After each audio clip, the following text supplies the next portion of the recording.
আচ্ছা, কেন স্টেট সংজ্ঞায়িত করা গুরুত্বপূর্ণ?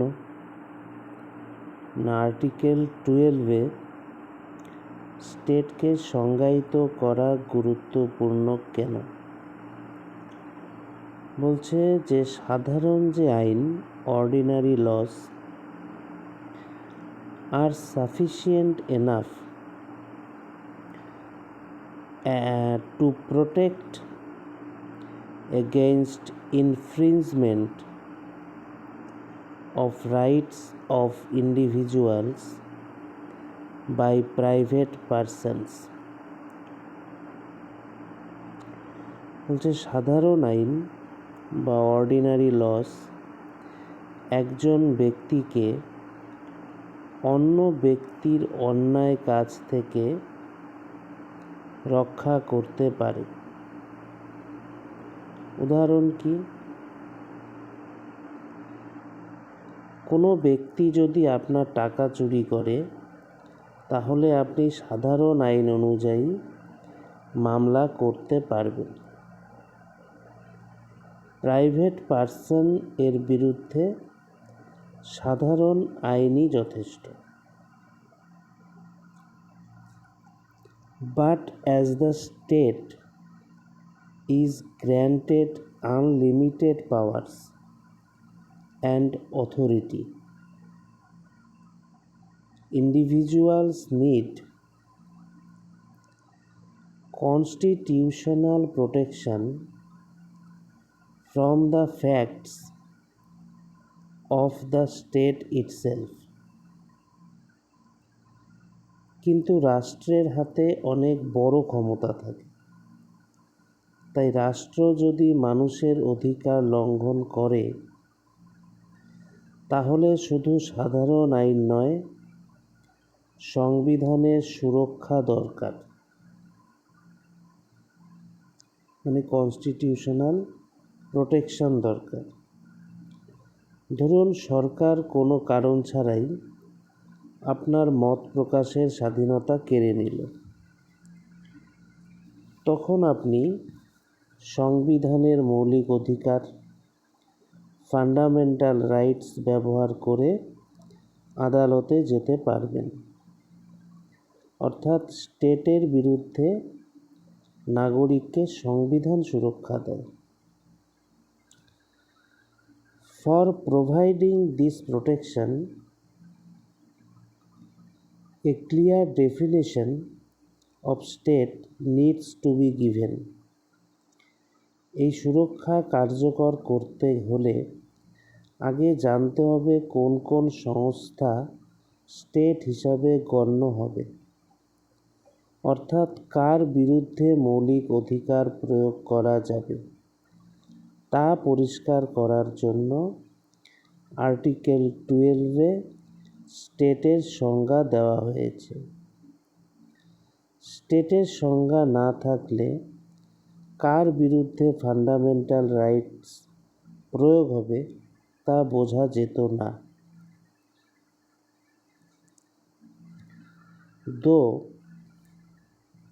Article 12 gives a clear definition of the state, controversies arise due to the term other authorities under Article 12। যদিও article 12-এ স্টেটের সংজ্ঞা দেওয়া হয়েছে, তবুও আদার অথরিটিস এই শব্দটা নিয়ে অনেক বিতর্ক হয়েছে। কারণ সংবিধানে স্পষ্ট করে বলা নেই যে আদার অথরিটিস বলতে ঠিক কোন কোন প্রতিষ্ঠানকে বোঝানো হয়েছে। তাই বিভিন্ন মামলায় আদালত এর ব্যাখ্যা দিয়েছে। তাহলে আর্টিকেল 12-এর সবচেয়ে বিতর্কিত শব্দ কোনটা? আদার authorities. Inclusion of an organization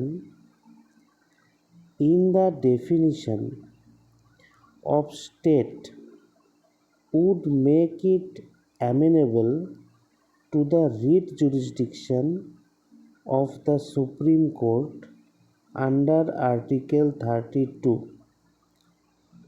বলছে যদি কোনো সংস্থা আর্টিকেল 12 অনুযায়ী স্টেট হিসাবে গণ্য হয় তাহলে সেই সংস্থার বিরুদ্ধে মৌলিক অধিকার লঙ্ঘনের অভিযোগে আর্টিকেল 32 অনুযায়ী সরাসরি সুপ্রিম কোর্টে রিট পিটিশন করা যাবে। উদাহরণ, যদি কোনো সরকারি কর্তৃপক্ষ আপনার ফান্ডামেন্টাল রাইটস লঙ্ঘন করে তাহলে আপনি আর্টিকেল 32 এর অধীনে সুপ্রিম কোর্টে যেতে পারবেন। অর্থাৎ আর্টিকেল 12 স্টেট হলে তার বিরুদ্ধে আর্টিকেল 32 রিট করা যায়। তাহলে কেন স্টেটের সংজ্ঞা দরকার? প্রাইভেট যদি ব্যক্তি হয় অর্ডিনারি ল যথেষ্ট। স্টেটের বিশাল ক্ষমতা, তাই কনস্টিটিউশনাল প্রোটেকশন দরকার। তাই আর্টিকেল 12 স্টেটের সংজ্ঞা দিয়েছে। স্টেট হলে তার বিরুদ্ধে আর্টিকেল 32 রিট করা যায়। আর্টিকেল 12 স্টেটের সংজ্ঞা দেয়। আর্টিকেল 32 মৌলিক অধিকার বলবৎ করার জন্য সুপ্রিম কোর্টে রিট করার অধিকার দেয়। আদার অথরিটিস আর্টিকেল 12 সবচেয়ে গুরুত্বপূর্ণ ও বিতর্কিত অংশ। তাহলে আর্টিকেল 12 অধীনে কোনো সংস্থাকে স্টেট হিসাবে গণ্য করার প্রধান ফল কি? প্রধান ফল হচ্ছে সংস্থার বিরুদ্ধে আর্টিকেল 32 অধীনে রিট পিটিশন করা যায়।